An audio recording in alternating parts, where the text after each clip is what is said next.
Hi guys, Dr. J here, and in this video I'm going to talk a little bit about the Earth's magnetic field and about magnetic surveying and the kinds of measurements that we'll make when we're doing a magnetic survey.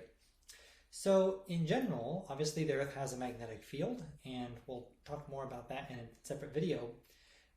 But in general, you can think of the Earth's magnetic field as a vector. It is a vector. It has a direction and a magnitude. So let's just write down a coordinate system here.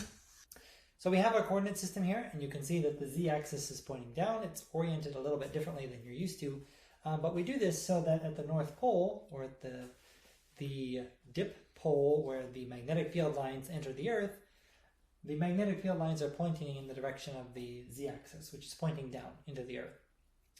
So in this coordinate system, we have our total magnetic field, and maybe it looks something like this. So we'll call this BE.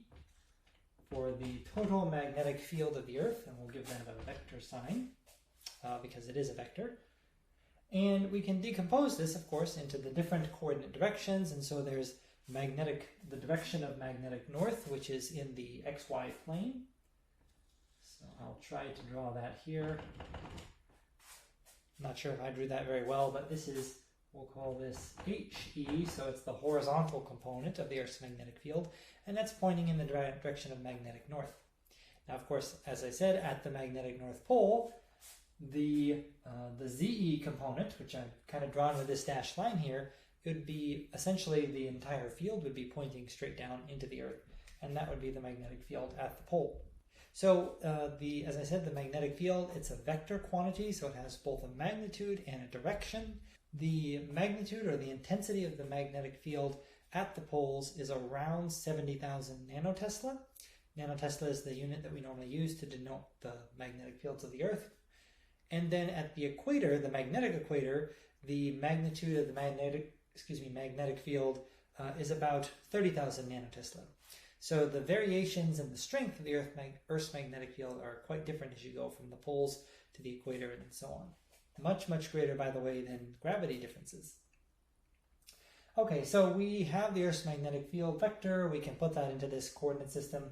By the way, here, Y, E, and XE, those I've drawn this as kind of a generic coordinate system, but in reality, those are pointing to geographic east and geographic north. Okay, so that's just our convention. So as I said, we have the Earth's magnetic field vector. It has some magnitude and some direction. What about what we actually measure during a geomagnetic survey? So during a magnetic survey, what we're measuring are local anomalies or local variations in the field which are arising from magnetically susceptible geologic bodies or pipes or whatever, something in the subsurface that's perturbing the Earth's magnetic field in a local area around the perturbing source. So let's draw a separate picture.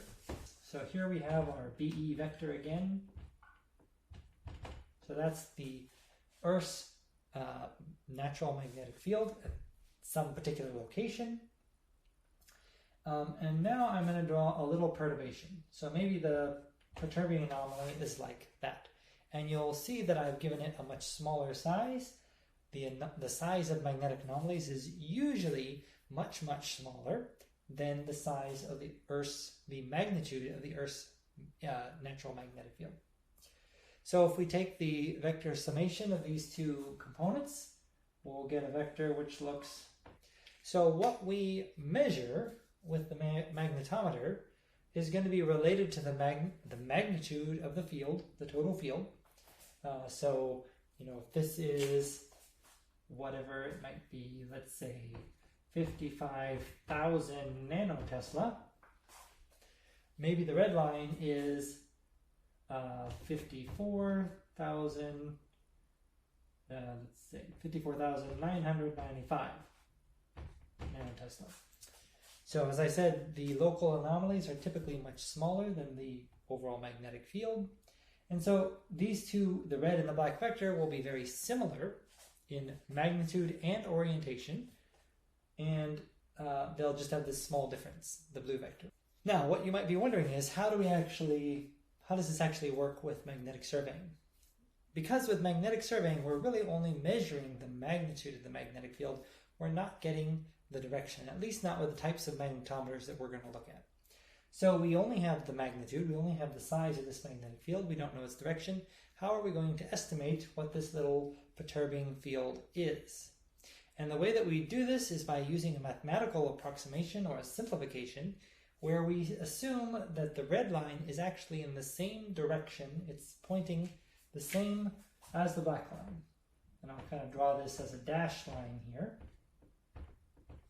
So we assume that the red line and the black is right on top of the black line. And the reason that this works, or that we can do this, is because this perturbation is, again, very small compared to the total. In fact, probably much smaller than what I'm showing here. Well, you can see that by the numbers. It's actually much smaller even. I'm kind of exaggerating it already. So in reality, the two arrows are almost on top of each other. And then we can just take the difference in the magnitude of BE. So we'll call this BA for B anomaly. And so now what we can do is to rewrite our vectors here. So we have our Earth's electric field. We have the perturbed field, which is essentially the same arrow, and just has a slightly different magnitude. And then we have our perturbation. And so basically this allows us, because we assume that it's all kind of in the same direction, we can use the magnetometer to get an estimate of what this perturbation is. We will use the magnetometer and actually try to measure these variations and think about how they relate to magnetic anomalies.